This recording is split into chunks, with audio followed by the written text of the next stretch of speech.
ये अख्तर गुजर जो है ना, ये खौफ और दहशत की अलामत तो ठीक आप सही कह रहे हैं, लेकिन ये जो है ना, इसके ऊपर सिर्फ मर्डर केसेस हैं और इसी खानदान के 14 अफराद जो है ना, इसने मार दिए हुए हैं। उस बयान में उसने वाज़ेह लफ्ज़ों में ये कहा है कि वो यहाँ पे आया है और 10 मुसल्लह अफरादों के साथ उसने कलाशनकोफें यहाँ पे चलाई हैं, पूरे इलाके को दहशत में उसने मुबतला किया है और उसके बाद वो जिंदा सलामत वहाँ से चला गया है। 6 ਬੰਦਿਆਂ ਵਾਲਾ ਸਾਨਿਆ ਹੋਇਆ ਵਾ, 6 ਬੰਦੇ ਕਤਲ ਹੋਏ ਨੇ ਡਾਲੇ ਦੇ ਅੰਦਰ ਤੇ ਉਹ ਕਹਿੰਦੇ ਕਿ ਸਰਚ ਆਪਰੇਸ਼ਨ 2 ਮਾਹ ਦੇ ਅੰਦਰ 3 ਮਾਹ ਦੇ ਅੰਦਰ ਜਿਹੜੇ ਨੇ ਨਾ ਇਹਨਾਂ ਨੂੰ ਫੜਿਆ ਜਾਏਗਾ ਜਾਂ ਮਸलन ਮਾਰਿਆ ਜਾਏਗਾ। आज 8-9 महीने गुजर गए ने। ये जो अख्तर गुजर है ना, इसका बैकग्राउंड आपको मैं बताता हूँ। उसने जो है ना 14 अफराद को मौत के घाट उतारा हुआ है। अगर रासब को वो मारने में कामयाब हो जाता है या इनका मजीद कोई जानी नुकसान कर देता है तो फिर इसके जिम्मेदार हमारी हुकूमत और अदारे होंगे। अख्तर गुजर जो है ना, इसके साथ 18 बंदे इश्तिहारी थे, उनमें से इसी केस के अंदर 3 मुलजम बेगुनाह हुए हैं, 15 बंदे अभी भी इश्तिहारी हैं। अस्सलाम वालेकुम, डिजिटल बॉक्स के साथ मैं हूं मोहम्मद उस्मान। नाजरीन, गुजरात डींगा का नाम कोई पहली बार सोशल मीडिया पर नहीं लिया जा रहा। ये पहले भी काफ़ी ऐसी सरगर्मियों की अलामत बना रहा है और एक दुश्मनी का एक नया बाब, दहशत का एक बाब जो है वो खुलेआम सरेआम घूम रहा है। अब इस अख्तर गुजर ने, जो कि 14 अफराद का कातिल है, नाजरीन मुद्दइयों के घर जाता है और ओपन फायरिंग करता है। सीसीडी की नज़र अब तक इस पर क्यों नहीं पड़ी, आखिर ऐसी क्या वजह है? इस पर बात करने के लिए मेरे साथ मौजूद हैं senior crime analyst Shahid Chaudhary साहब, जिनकी इन सब चीज़ों पर काफ़ी गहरी नज़र होती है और काफ़ी तफसीलात से ये सब बताते हैं। चौधरी साहब, ये अख्तर गुजर आखिर है कौन जो इस तरह सरेआम घूम रहा है, खुलेआम फायरिंग कर रहा है जाकर, और लोग जो हैं वो मदद की अपील कर रहे हैं? आखिर क्या माजरा है सारा? पता है उस्मान, सबसे पहले तो मैं आपका शुक्रिया अदा करता हूँ, आप तशरीफ़ लाए हैं। दूसरी बात यह है कि ये अख्तर गुजर जो है ना, ये खौफ और दहशत की अलामत तो ठीक आप सही कह रहे हैं, लेकिन ये जो है ना, इसके ऊपर सिर्फ मर्डर केसेस हैं और इसी खानदान के 14 अफराद जो है ना, इसने मार दिए हुए हैं। अब जो मुद्दई मुकदमा है ना, रासब उसका नाम है, उसका वीडियो पैगाम है, बिल्कुल आप जाते वक्त मुझसे ले लीजिएगा जी। उस वीडियो पैगाम ने उसने अमदाद की जो है ना अपील किया है हुकूमत पंजाब से, IG पंजाब से और सुहेल जफर चट्टा साहब से। वो ये चाहता है कि मेरे मुलजमान को जो है ना CCD जो है इनके ऊपर अपना टारगेट बनाए और इनको गिरफ्तार कर ले। बेशक लोगों का जो है ना CCD का लोगों की नज़र में मोराल इतना बुलंद हो चुका है कि लोगों का एतमाद ही CCD पर है। बिल्कुल है। अब इसमें जो है ना अंदरीन हालात ये हैं कि उसने ये कहा है अपने बयान में, जो बयान आपको मैंने दे दिया है, उस बयान में उसने वाज़ेह लफ्ज़ों में ये कहा है कि वो यहाँ पे आया है और 10 मुसल्लह अफरादों के साथ उसने कलाशनकोफें यहाँ पे चलाई हैं, पूरे इलाके को दहशत में उसने मुबतला किया है और उसके बाद वो जिंदा सलामत वहाँ से चला गया है। अब यहाँ पे जो है ना, मेरा एक अपना पॉइंट ऑफ व्यू है, ज़ाहिर है मैं काम कर रहा होता हूँ तो मैंने तो किसी की साइड नहीं लेनी होती। एक तरफ वो बंदा ये कहता है कि मुझे पुलिस की गार्ड और एलिट फोर्स के जवान मिले हुए हैं, ठीक है। जब उसके पास गार्ड भी है और जवान भी हैं तो किस तरह ये मुमकिन हो सकता है कि एक बंदा आए, 10 अफराद के साथ कलाशनकोफें चलाए, अंधाधुंध फायरिंग करे और 10 मिनट तक सुनने में आया कि फायरिंग की है उसने, तो वो कैसे वापस चला गया? ये आपका सवाल बिल्कुल जबरदस्त है। बिल्कुल है, क्योंकि देखिए अगर उसके साथ एक पुलिस की गार्ड है तो क्या ऐसा हो सकता है कि उसके साथ मिली हुई अख्तर गुजर? मैं आपको बता रहा हूँ ना, हो सकता है कि फायरिंग की शिद्दत इतनी ज्यादा हो कि वो बेचारे, कितनी गार्ड होगी, 2-4 मुलाजिम होंगे ना, तो वो 2-3 बंदूकों के साथ, वो सरकारी राइफलों का आपको पता ही जो हाल होता है, शायद उन्होंने रिस्क ना लिया हो कि हम आगे बढ़े तो हमारा भी नुकसान। ये उन्होंने अच्छा किया अगर ऐसे था तो। अब आप ये देखें कि ये जो अख्तर गुजर है ना, इसका बैकग्राउंड आपको मैं बताता हूँ। उसने जो है ना 14 अफराद को मौत के घाट उतारा हुआ है और वो बंदा जो है ना, बकौल उसके, उसने ये कहा था मुझे, जो मैंने अपने पहले जो व्लॉग्स किया, बड़ा इसके ऊपर मैंने काम किया हुआ डींगे वाली दुश्मनी पे ना, तो ये पता लगा था स्टार्ट दुश्मनी ना, इसकी तरफ जो है ना पहला हमला हुआ था, इसके भाई को पैरालाइज, इसके बेटे को पैरालाइज कर दिया गया था। अब वहां से ये काम शुरू हुआ है और अब जो है ना वो बंदा इसके लिए हवा बन चुका हुआ है। और रासब अपने प्रोग्राम में ये कह रहा है कि ये जो 9 अफराद अब ताज़ा जो मर्डर हुए, लास्ट जो मर्डर हुए, 6 एक हुए हैं, 3 उससे पहले हुए हैं, वो कह रहे हैं सब के बच्चे जो है ना उनकी कफालत मेरे जिम्मे पड़ गई है।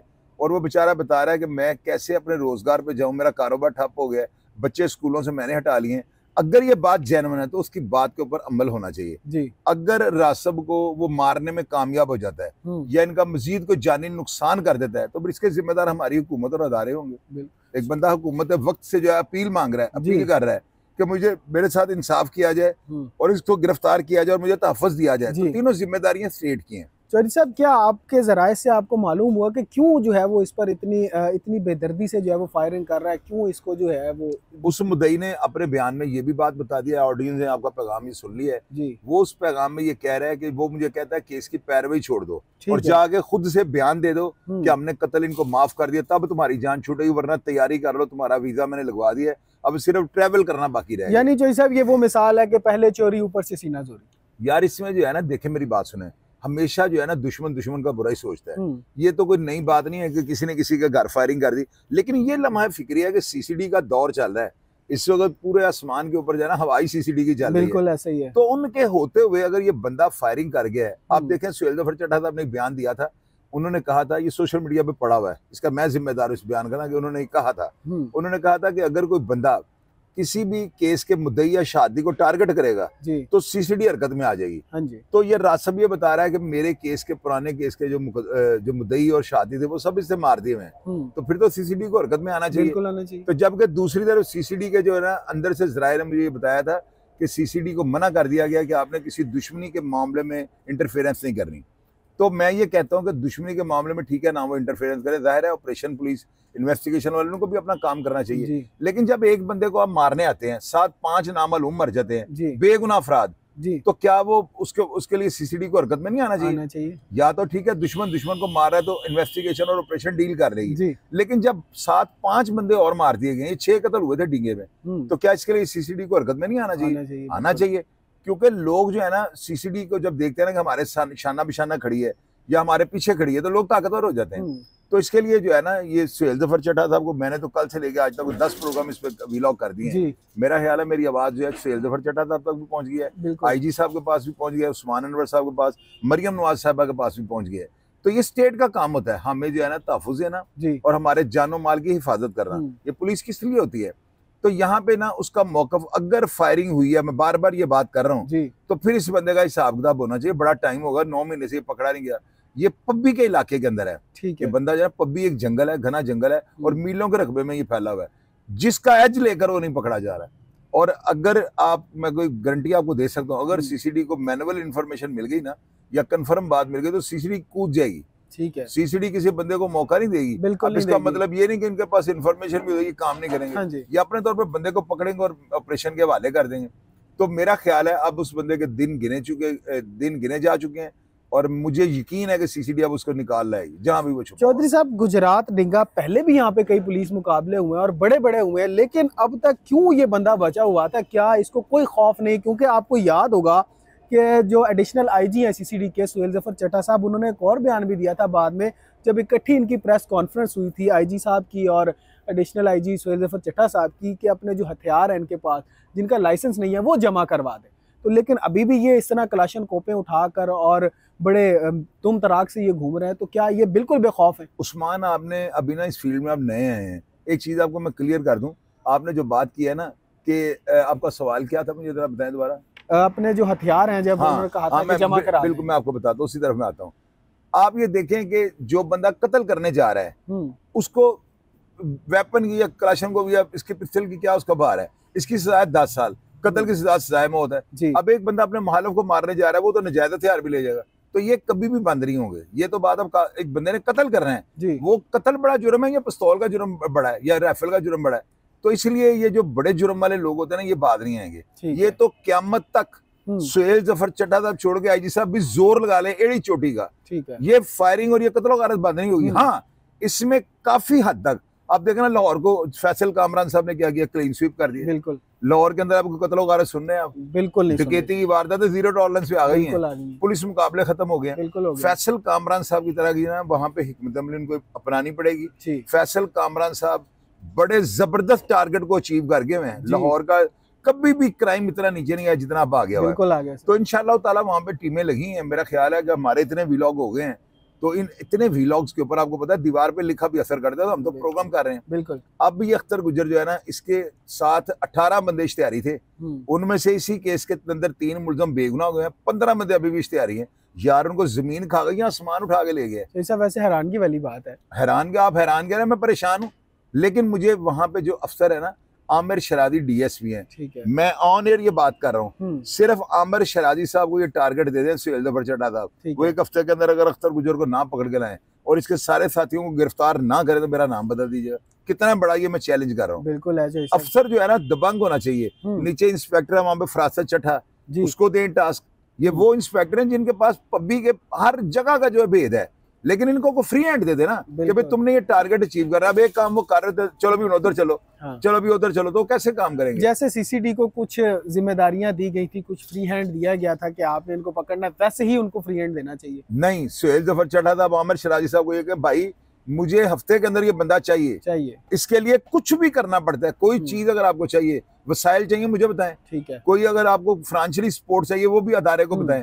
तो आमिर शरादी और फरासत चट्ठा इंस्पेक्टर, ये बात आप कागज के ऊपर नोट कर लें। ठीक है। वो ले आएंगे इसको, चांदगढ़ी से भी जाकर ले आएंगे, चांद से। ये बात याद रखिएगा। ठीक हो गया। चौधरी साहब, यानी कि आपकी हमदर्दियां जो हैं वो इस वक्त रियासत के साथ हैं जो मुद्दई है? नहीं, मेरा जो है ना, देखिए बात सुने, मेरा हमेशा जो है ना बैलेंस प्रोग्राम होता है जी। मैं कभी ना मुलजिम की साइड लेता हूँ ना मैं मुद्दई की साइड लेता हूँ। मेरा काम ये होता है कि जो हकायक मेरे तक आए हैं ना, मैं ईमानदारी के साथ उनको जो है ना अपलोड कर दूं। ठीक है। मैं ईमानदारी से उनको जो है ना पब्लिक कर दूं, मैं वो कर देता हूँ। इसमें जो है ना अख्तर गुजर, मेरे सुनने तक अभी यही आ रहा है कि बंदा वो 5 टाइम का नमाजी है, उसने हज उम्रा करने के बाद सारे काम छोड़ दिए हुए। अब यहाँ पे आगे सवालिया निशान है कि बंदा आपने एक मारना था तो मारा आपने 6 दिए। तो ये 6 बंदों वाला काम जो है ना, इसके लिए जो है ना मेरे दिल में उसके बारे में थोड़ा यूं कह लें कि थोड़ा मैं नफरत कर गया हूँ, या यूं कह लें कि मेरे दिल में गम गुस्सा है कि यार आप इतने तो ना बनो कि जान लेना और देना अल्लाह का काम है, आप कौन और किसी की जान लेने वाले। तो अगर इस बंदे ने फायरिंग किया और इस मुद्दई को डराया है तो जरूर इसका जो है ना कला कुमा होना चाहिए, सीसीडी को पकड़कर इसको मार देना चाहिए। ठीक है। लेकिन अगर उसने फायरिंग नहीं की, जो कि मुझे यकीन नहीं है कि फायरिंग, यार सीसीडी के दौर में कोई बंदा किसी की तशरीफ बाहर नहीं उठाती सर, बिल्कुल हर बंदे को ये पता है मेरी माँ बहनों को सीसीडी उठा कर ले जाएगी, रस्तों के साथ टांग देगी उल्टा। सीसीडी की दहशत इतनी ज्यादा है, बदमाशों की दहशत मिट्टी बोस हो गई है, वो मिट्टी में मिल गई है ना। तो यहाँ पे सीसीडी को चाहिए, अगर इस तरह के अफराद अभी भी दंदनाते फिर रहे हैं तो इनको ढूंढ के लाएं। अब हमारा मतलब तो नहीं, हमारा मकसद तो नहीं है हम इन लोगों को ढूंढे, हमारा तो काम इतना है, हमने 2 तरफा जो मौका वो पब्लिक कर दिया है। तो आगे अदारों की मर्जी है वो करें या ना करें। ठीक हो गया चौधरी साहब, बेहद शुक्रिया आपके वक्त का। जी नाजरीन, आपने चौधरी साहब को सुना, उन्होंने तफसीलन आपको बताया कि किस किस तरह से ये सारा वाकया पेश आया, और जो मुद्दई है उसने भी अपील की है सीसीडी के एडिशनल आईजी सुहेल जफर चड्ढा साहब से, पंजाब पुलिस के आईजी डॉक्टर उस्मान अनवर साहब से और वजीर आला पंजाब मरीम नवाज साहिबा से कि मुझे जो है वो मदद फराम की जाए। अब देखना ये है कि क्या सीसीडी इस केस को टेक ओवर करती है, सीसीडी कहां तक इस केस को लेकर जाती है, कैसे इस अख्तर गुज्जर तक पहुंचती है, और क्या तफसीलात जो हैं वो सामने आती है। जैसे ही कोई नई अपडेट आएगी तो हम फिर से चौधरी साहब के पास हाजिर होंगे और बाकी तफसीलात भी आपके साथ शेयर करेंगे। इस बारे में आपकी क्या राय है हमें कमेंट सेक्शन में जरूर आगाह करें। अपना बेहद ख्याल रखें, अपने मेजबान को इजाजत दीजिए। अल्लाह आपका हामी और नासिर हो।